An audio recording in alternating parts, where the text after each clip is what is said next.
What's up, everyone? Welcome back to another episode of Not Your Uncle Rico. And man, if you're interested in fix or flips, there are a lot of BS gurus out there, a lot of people trying to sell their products, saying that they're the best fix and flippers, they have the blueprint. This guy, Joshua, is 33 years old, a multi-millionaire, has done over 200 deals. He doesn't sell any courses. He doesn't do any of this other stuff. He's never even taken a course himself. So this guy is a real deal, straight shooter, and he gives us some incredibly valuable information. So if you're interested in this, stick around. We're jumping to the episode. Before we do, our sponsor is The Faithful Platform, a small private diamond company, and we custom build diamond jewelry of any sort at a fraction of the cost of retail stores. So if you're interested, go to faithfulplatform.com. If you like this content, if it's helpful, show some love, hit like and subscribe. We're jumping to the episode right now.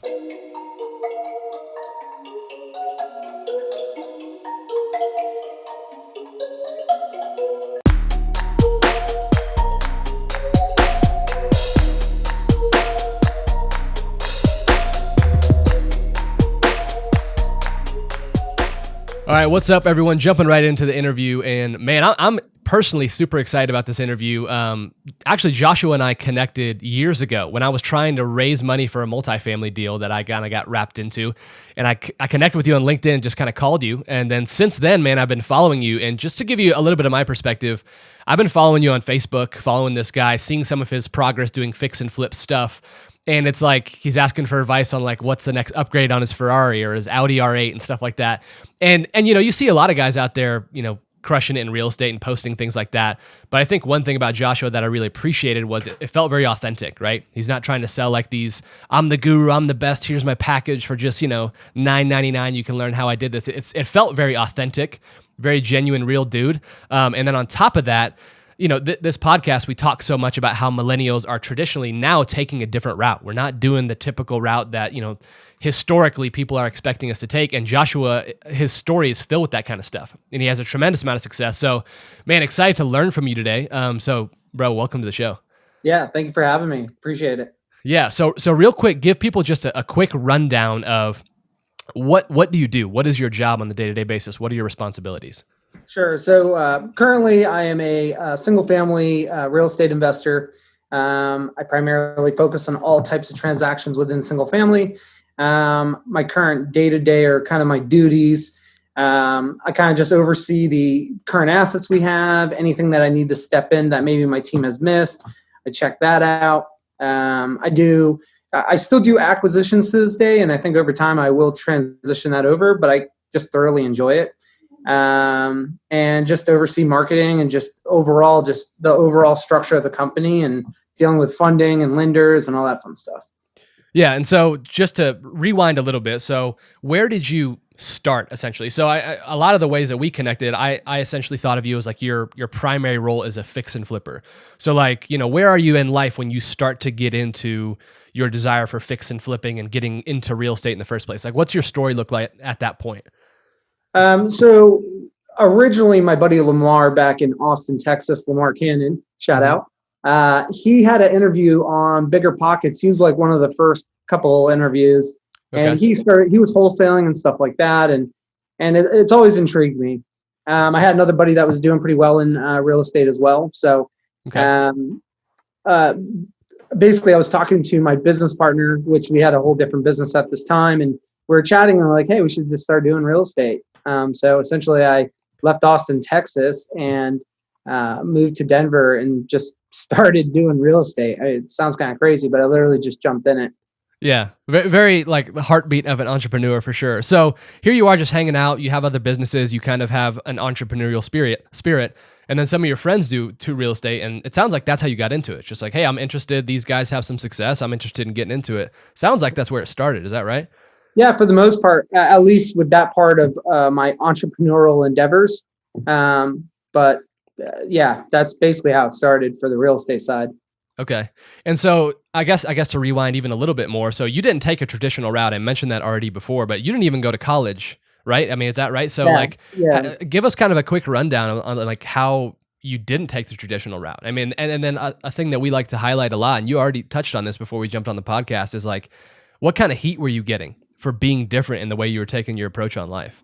Sure. So after high school, I did some like basically bicycle tricks and did like some shows and stuff for like probably a year or two. And then eventually I got broke off and I started working at Buffalo Wild Wings, and I knew immediately I didn't want to work for anyone. It was a horrible job.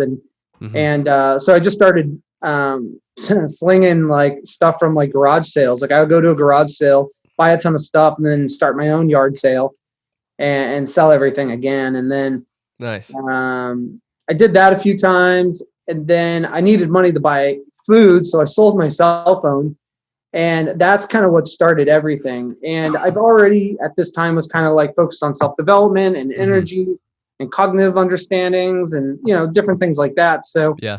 I remember when I sold that phone, and then it like kind of triggered me. So the next day I found that same phone for like $300, sold it, and then sold it for $450 same day, and I made $150 in a day. I was like, holy crap. So I started building this cell phone business out, and I remember just dealing with a lot of resistance and suppression, and everyone around me telling me I'm dumb, like literally nicknaming me Dumb Josh, telling me my idea is stupid, you're going to go nowhere, you didn't go to college. And I never had any like previous success. So it was extremely, you have to have an extremely belief mindset, right? You got to believe in what you're doing. And it's really hard when you have that type of suppression. So honestly, I cut a ton of people out. I just, cut and gut. And that's basically where it started. But I dealt with a lot of resistance. And, during this time, I had no net worth. I had no experience. I had no lines of credit, no credit. Like I had horrible credit. So it was tough.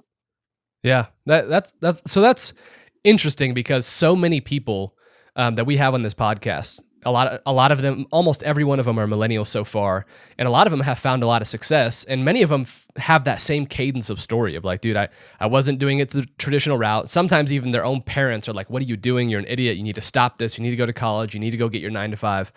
And then you just kind of cut the haters out, essentially, not to be cliche, and keep grinding towards believing in the vision, the thing that you want to do.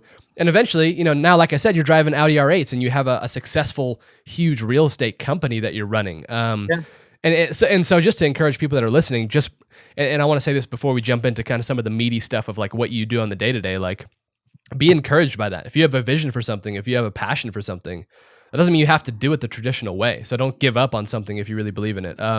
So it's super cool. So, okay, so let's just jump into this purely from my raw perspective on this thing. I am super interested in fix and flip. I am getting my real estate license right now. I told you that a little bit, and I want to get in the game, but I don't really know what that means. So my understanding is a fix and flip is you go find a house that's run down, not well taken care of. You buy it at a discounted price on the front end with a budget and a plan to rehab it and sell it for profit.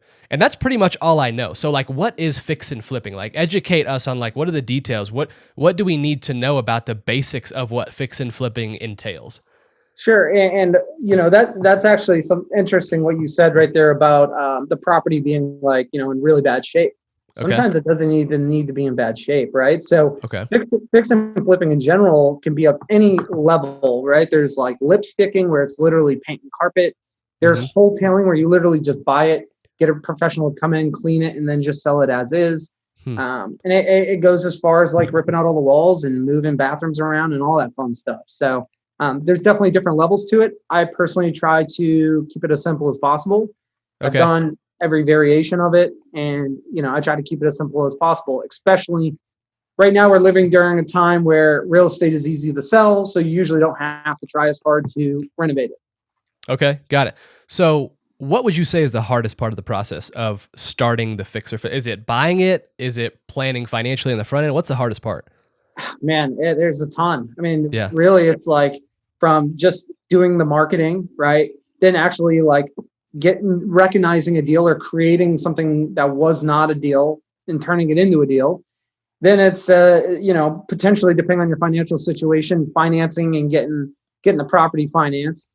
Then you got to find contractors, right? So there's two routes you can go, is where you can basically pick each type of subcontractor, whether you got your floor guy, you got your electrical guy, you got your plumber, or you get a general contractor, and they kind of sift through that and do that part for you. But even them, that part's even tough. So it's all honestly really, really hard. And like some things that I would recommend, if you're going to take on a project of really any caliber, is make sure you have a contractor agreement in place with whoever you're working with. Yeah. Make sure you have a lien release, like that's signed prior to paying. Okay. At least that's what we do. Sometimes they'll want you to pay first before they sign it. But, my thing is I just call the shots like, hey, this is how we work. I set the bar from the beginning, so there's no confusion. So yeah. Lien releases are great. Also, not letting contractors, don't give them tons of time. Like, oh, I'll be done next week. Oh, the week after. It's not something like that. It's just going to always be a headache. So you got to learn how to cut contractors too. Yeah. And even as you're playing all this stuff out, I'm like, dude, this guy's got a lot of wisdom. Like the way that you can spout off this information, I'm assuming you can do that because you've done it a lot. So, Sure. So when you jump into it, like, for somebody like me, where it's like, man, I want to get into this. Did you find success immediately, like right off the bat? Or like, how was your journey to get to the point where it's like, hey, I'm really good at doing this? You know what I mean? What were some of the ups and downs when you started? Man, I call myself a value buyer, whether I'm buying real estate, whether I'm buying stocks, crypto to some degree, right? It's kind of hard to value crypto, but like if I look at the future price, I'm a value buyer in the sense when I'm buying it now, right? Yeah. So, for me, I did have success right off the gate, and I made tons of mistakes, but because I was working in a market that was appreciating so fast, I could lose like, say my budget was 20 grand and it went to like 40. Well, just the appreciation side just built up so fast that I would still make money. So I was making mistakes while still getting paid. But there's also people that can jump in this and say, you don't have like a high risk tolerance, or, maybe you just learn a different way. Well, partner with someone like myself that has a massive amount of experience and bring the deal to me and work a deal between that person that has credibility, right? And then you put together an agreement and you can basically shadow them, watch what they do, and you can also get paid at the same time. So that's always a good way for someone that's new. Yeah. Well, and I'm sitting here thinking like fix and flip. If I, and I don't know a lot about it. Obviously, I'm learning a lot in this interview, but like, I think it's like, it feels very risky to me. So like, for example, on a scale from 1 to 10, 1 being like, I hate risk, 10 being like, risk doesn't irritate me at all. I'm fine. I can, erase my savings tomorrow if I wanted to. What would you say is like, if someone's going to be a good lifetime fixer flipper, or like you, like eventually build a business doing this, where on that scale you think you'd fall 1 to 10 in terms of being risk averse? I'm definitely somewhat conservative, but I'm also not emotional to money. I kind of have a detachment to it in a weird sense. Okay. But more importantly, I would even say, purchase price is everything. If you get the right deal for the right price, sometimes an asset has such no value to it that literally you have to like have someone pay you to take it over. But that could be then a deal too. Those are rare, super, super rare. Mm-hmm. Flood zone, no, like where you can't use the land or whatever, has no value and it's literally whatever. But everything's about price, so whatever your buy price is going to tell you, your risk, your risk tolerance or your level of risk that you're buying into. Yeah. And it sounds like if you're eager and you're just looking to get started and you're not paying attention to like, man, you have to buy right in order to make money. It sounds like that's going to be the bottom line of like how much risk you're willing to take. If you have like a razor thin margin, it's like, man, if I go over budget 10 grand here, it's going to be hard to make money. It's like, well, you automatically put yourself in a poor position in terms of risk because you bought poorly. You never want your emotions to convince you into a deal because it might not be an actual deal. You got to be able to think with a clear mind and cut the emotions out and really look at the asset for what it is. And sometimes you got to be willing to walk away from potential deals. And then later on, you see someone else made money. But, I've heard one investor said one time to me, he's like, some of the best deals I've done are the ones I've never bought. Interesting. That sounds like somebody who knows what they're doing. So dude, I have this question for you. So I'm starting to, to get into real estate, which means that marketing, making it known that I'm doing real estate is going to be part of my journey. And one of the things that I've really wrestled with a ton is there are so many people out there that are like promising that, they're guru and like, this is how much money I made. I kind of mentioned that earlier, and they do all these advertisements. Like I started kind of researching fix and flip Instagram accounts because I wanted to follow people and like learn a little bit of the process. And, obviously the algorithm or whatever, now I get just completely bombarded with, advertisements of like, give me 60 days and I can make you rich and all this different stuff. And one of the things that's hard for me is to take that seriously because I feel like all of it's marketing just to try and make money on those things, And I mentioned that I'm trying to do that because I want the things that I do to be authentic. And sometimes when I see that in the world that we live in with social media being about playing the game and playing the algorithm, sometimes it's so hard for me to trust that stuff. So, I mean, it doesn't sound like, you don't have any crazy courses. You're not putting out all these ads and stuff like that. So for a guy like me who sees that stuff, 2-3 times a day on Instagram, how would you caution somebody against like these people that are promising that they have the game figured out when it comes to fix and flip? Yeah, I mean, there's not like a specific book or like, list of things to look for, but yeah, there's a lot of fake gurus out there. It's kind of nuts. Me personally, there's a couple guys out there that are actually like the real deal. But probably like 95% of it's trash. So I would say instead of just trying to like spend 5-10, I mean, I've met people that spend like 30 grand on like these ridiculous courses. Wow. And they teach them all the wrong fundamentals to keep them stuck in the course.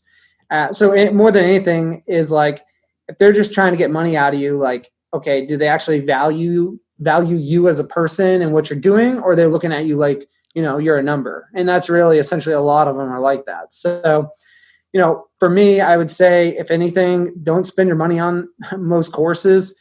Try to work and meet individuals that are real buyers. And I would always say, try to partner up with someone, have them kind of teach your ropes, maybe and go under their business and start doing acquisitions and just learn the basics. So, yeah.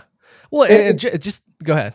No, I was going to say, and it all depends on how much money you got to blow. I mean, like some people got 30 racks, they can go waste it on some, BS course and they don't care. But, I've also heard people taking money out of their 401k to do it. And they've been going to every real estate meetup and doing everything for 2 years and still haven't done a deal. So, it's different for everyone.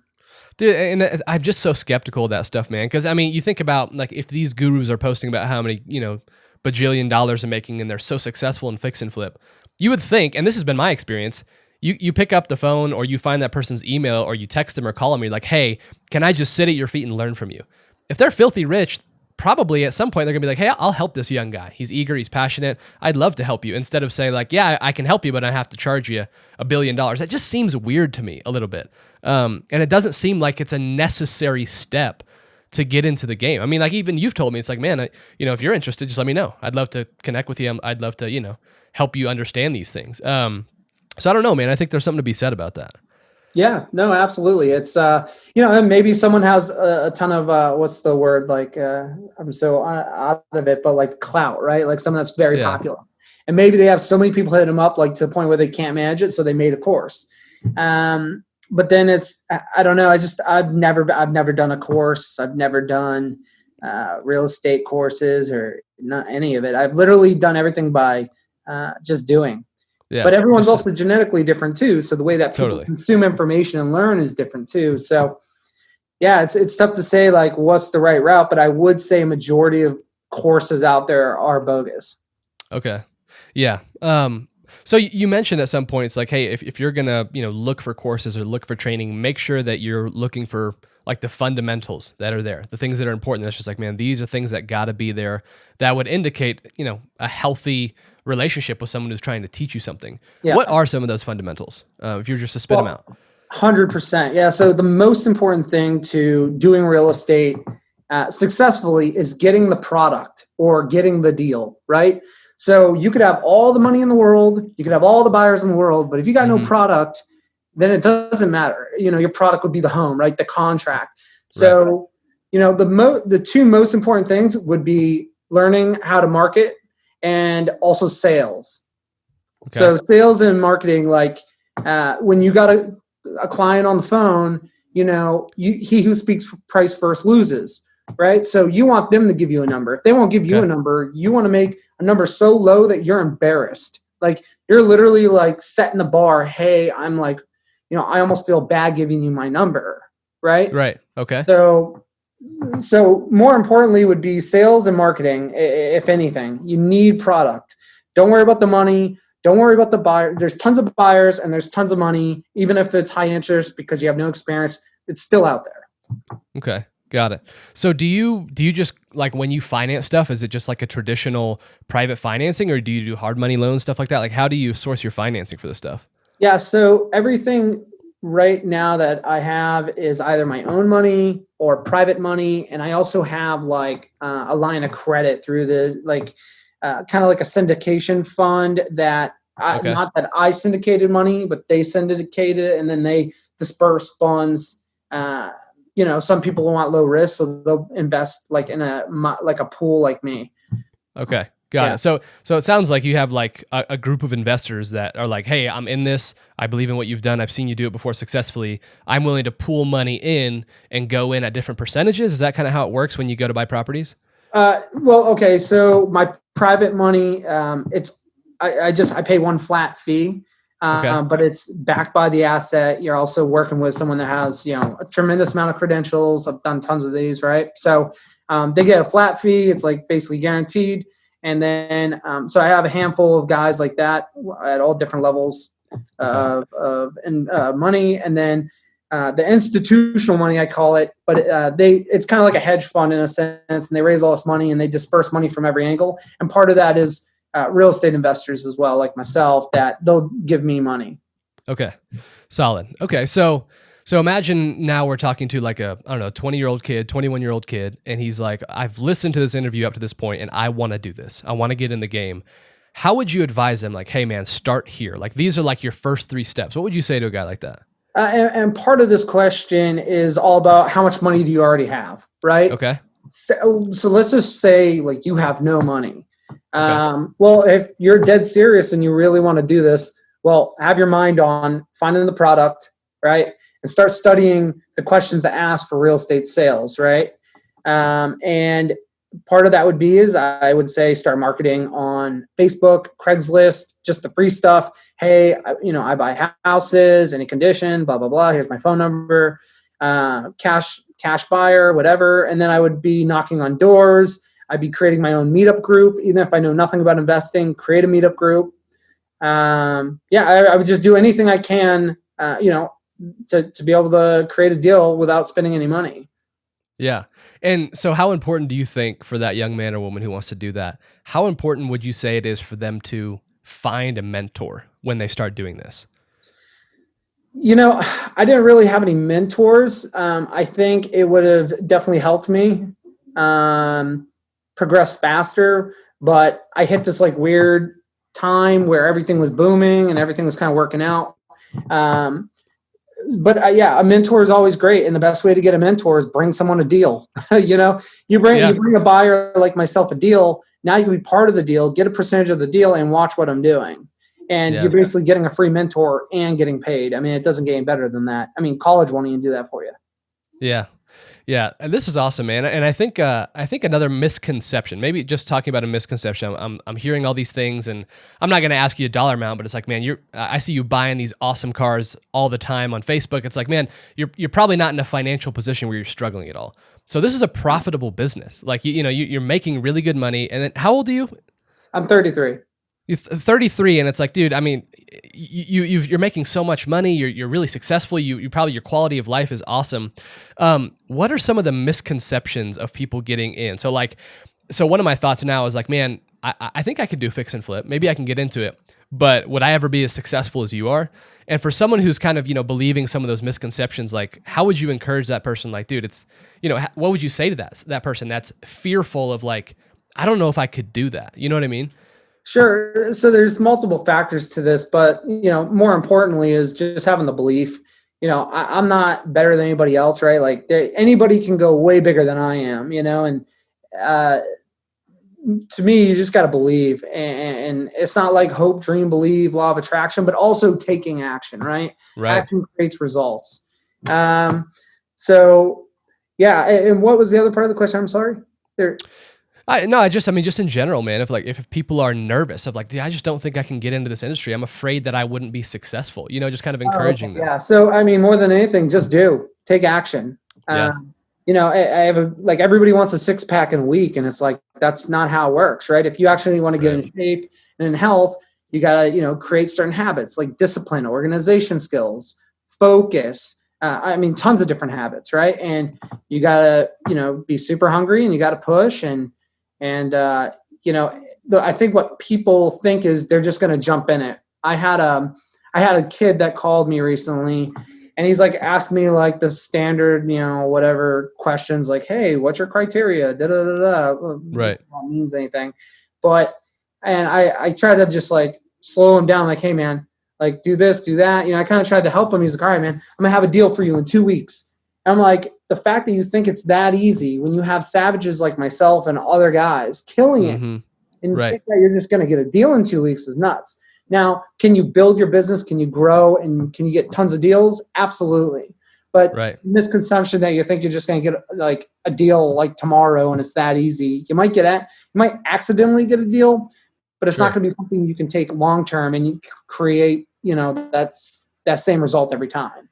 Yeah. So how long have you been doing this? Actually, this month is 5 years. 5 years. And so, to the young ambitious dude who's like, man, as soon as I get off this podcast, I'm going to email Joshua and I'm going to say, I got that deal in 2 weeks. It's like, dude, this guy's been grinding at this for 5 years, which is incredible that you've been able to build what you've built in 5 years. Yeah. But I think a lot of our generation and young people, me included, tend to have this idea of like, dude, I can just run really hard at this for 6 months and I'll start to see a lot of fruit. And it's like, dude, maybe. But your perspective needs to be years. It's like you gotta have this vision of like, I'm going to build my brand and I might be a professional in 5 years. And I think that's one thing that people don't understand is, dude, the amount of times that you're gonna have to get up and put your hand to the plow, like that, we're talking about years, not months, not weeks. Yeah. So it sounds like that's kind of what you're alluding to as well. Here's a great example. I started in Colorado and, I was like, all right, I want to diversify. I want to hit a fresher, newer market. I did a ton of data research and I was like, okay, I want to go do Raleigh, North Carolina. And at this time, I probably have, don't hold me to this number, but somewhere in the range of about 170 deals that I've done. Okay. And I was like, all right, I'm going to start hitting this. So I build out my systems. I have a good amount of experience at this time. Like I really, I would say know what I'm doing at about 170 transactions. And this year, this year we finally turned a profit. It took us 1 year and 4 months to get out of the red. So to give you an example, that much experience, and I threw a ton of money at this too. This was like, I threw $2,000, like 6 figures. And it took us 1.5 years to get out of the red. And now we have like this, we have 7 figures of just net equity sitting in assets right now. And now we're finally picking up that pace. But like I said before, is everybody thinks you're just going to get a 6-pack in a week. And that's just not the case. Someone with my experience still had to basically struggle for, 1 year and 4 months to break even. Not saying to discourage anyone, but also, you have to be somewhat realistic and at least realize, not dwell, but realize that, okay, this could be a long process. And if anything better happens prior, then awesome. Yeah. And don't miss that, man. If you're listening, it's like, here's a guy who's done 170 deals, moved to a new market, and it took him over 1 year to get profitable again. It's like, man, just think about that for a second. If you're going to embark on this endeavor, extend that timeline. Give yourself room to grind. And then even when you get there, it doesn't mean that life's going to be all hunky-dory and you just, of course, momentum builds and now you got, a ton of equity and that's amazing. But it's like, for the person listening out there, especially the young person, our generation struggles with this, man. Like, count a decade of your life to get to the point where you want. Don't jump in too quickly. So, dude, let's wrap up with this question. This is my favorite question to ask. Knowing all that you know now, given all that your experience, your wisdom, the success you've had, if you could grab your 21-year-old self by the face and say, look at me and listen to what I'm about to say to you and give yourself a piece of advice, what do you think you would say at that point? And ironically, I kind of, right around that age, it kind of actually happened to me, but I ran into the right, person that I met and he was successful and he gave me some advice. And part of this advice was, there's 2 things to this. One is, say you don't have a business and you have nothing, right? And you're just starting from scratch at 21. Say you even have college debt. Let's just say you're in debt. Well, if you look around you, everything is sold, right? Everything has been transacted, whether it's the grass on the ground, the paint on the wall. You can go to a mall, the glass was sold, the roof was sold, the space was sold. Mm-hmm. And then there's multiple transactions within those transactions, right? So everything is a sale, and it's about figuring out how to get yourself into be like the middleman per se into that transaction. And then the second part is just think big and go big, and don't let anyone hold you back. Don't cut all the negativity out of your life. And it's going to be hard. But yeah, go really, really, really hard, work every day, just create an unprecedented surge of motivation and figure a way to, be the middleman of a transaction. Yeah. That's big time, man. I think that's great advice is, the part like everything is bought and sold somewhere. So figure out how to get in. It's almost like get in the matrix. Like once you get involved in the process, you're in, and then momentum builds.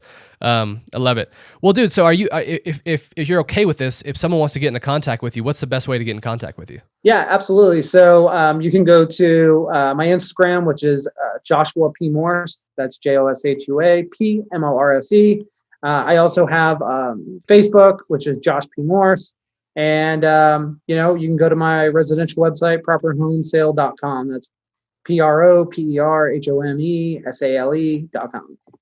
Perfect. You're the man, dude. I really appreciate this. This is going to go into my real estate kind of playlist thing that we got going, and excited to see how this thing builds out. But I will say this, man, right before we sign off, like Joshua and all of my experience is the real deal. He's not a BS guru guy. He actually has real success. He didn't take a traditional route that we are being kind of pressured to take as millennials. So he's the kind of guy you want to follow and be around. So dude, thanks so much for coming on the show. I really appreciate it. Yeah. Thank you for having me, and everyone that listened. Thank you for listening. And maybe we can do a second interview if people have any questions. Yeah, dude, definitely. And I'm getting my real estate license too. So I might have to have you back on and say like, hey, these are the things that I've learned in like year 1 or year 2. And these are some of the things that, we can even kind of like just discuss, like, here's the things I've learned, here's how I can learn from you, and here are the challenges that I ran into as a young guy trying to be like you in a lot of ways. Hey, I love it, man. Hey, that's awesome. And it's nice to be able to give people information, just give them a real perspective and not trying to sell anybody on BS. So yeah, love it. Well, dude, I appreciate it. We'll have you back on the show at some point. We'll make it a deal. But for now, that's it. Appreciate you guys tuning in. If you like this video, like, subscribe, show some love. We'll be back next time. Joshua, thanks, bro. Thank you.